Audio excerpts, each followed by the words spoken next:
வணக்கம் நண்பர்களே, அனைவருக்கும் வணக்கம். மிக முக்கியமான ஒரு தகவல் ஒன்றை இந்த வீடியோவில் நம்ம பார்க்க போகிறோம் அப்படின்னே சொல்லலாம். அதிமுகவின் அலுவலகத்தில் நுழையும் ஓபிஎஸ் மிக முக்கியமான ஒரு தகவல் அப்படின்னே சொல்லலாம். இந்த ஒரு சூழ்நிலையில் தான் அதிமுகவுடைய அலுவலகத்திற்குள் ஓ பன்னீர்செல்வம் எந்த நேரத்தில் வேண்டுமானாலும் நுழைவதற்கு வாய்ப்புகளும் சாத்தியக்கூறுகளும் அதிகமாக இருக்குது அப்படின்னு சொல்லிட்டு சொல்லப்பட்டிருக்கிறது. அதை பற்றித்தான் இந்த வீடியோவில் நம்ம தெள்ளத் தெளிவாக பார்க்க போகிறோம் அப்படின்னே சொல்லலாம். வீடியோவை முழுமைக்குமே பாருங்கள். பல்லில்லாத பாம்பு போல தற்போது பதுங்கி காணப்படுகிறாரா அண்ணன் பன்னீர்செல்வம் அவர்கள்? வீடியோவை முழுமைக்குமே பார்த்திங்கன்னா ஸ்கிப் பண்ணாமல் பாருங்கள். நிறைய விதமான விஷயங்கள் அப்படின்றது இருக்குது அப்படின்னே சொல்லலாம். இந்த ஒரு சூழ்நிலையில் தான் நம்முடைய தமிழகத்தை பொறுத்த வரைக்கும் வரப்போகின்ற 2024ஆம் ஆண்டு ஓகேங்களா, மிக முக்கியமான ஒரு நிலையை பன்னீர்செல்வம் எட்டியது அனைவருக்கும் தெரியும் நண்பர்களே.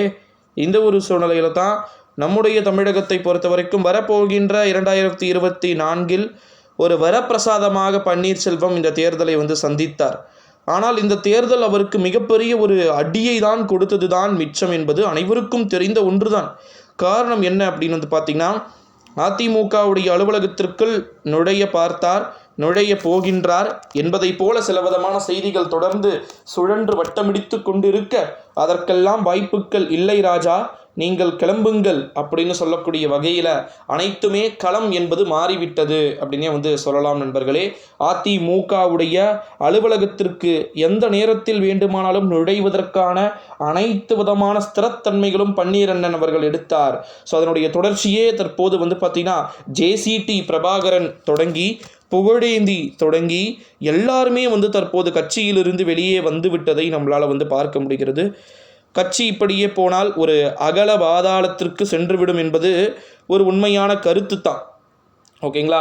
இந்த ஒரு நிலையில் அதிமுகவுடைய அலுவலகத்திற்குள் ஓபிஎஸ் எந்த நேரத்தில் வேண்டுமானாலும் ஒட்டுமொத்தமாக நுழைவதற்கு வாய்ப்புகளும் சாத்தியக்கூறுகளும் அதிகமாக இருக்குது அப்படின்னு சொல்லிட்டு தொடர்ந்து இங்கே தகவல்கள் என்பது கூறப்பட்டு கொண்டிருக்கக்கூடிய ஒரு சூழ்நிலையில் தான் அதிமுகவின் அலுவலகத்தில் நுழைய வேண்டிய நிலைக்கு தள்ளப்படுகிறாரா நம்முடைய அண்ணன் திரு ஓ பன்னீர்செல்வம் அப்படின்றத நம்ம தொடர்ந்து பொறுத்திருந்து பார்க்க வேண்டிய ஒரு சில சூழல்களுக்கு நம்ம தள்ளப்பட்டு இருக்கிறோம் அப்படின்னே சொல்லலாம் நண்பர்களே.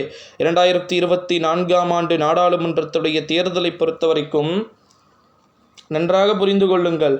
ஏகப்பட்ட விதமான அறிவிப்புகள் பார்த்திங்கன்னா தொடர்ந்து நடந்துக்கிட்டு இருக்கிறத நம்மளால் பார்த்திங்கன்னா உணர முடிகிறது அப்படின்னே சொல்லலாம்.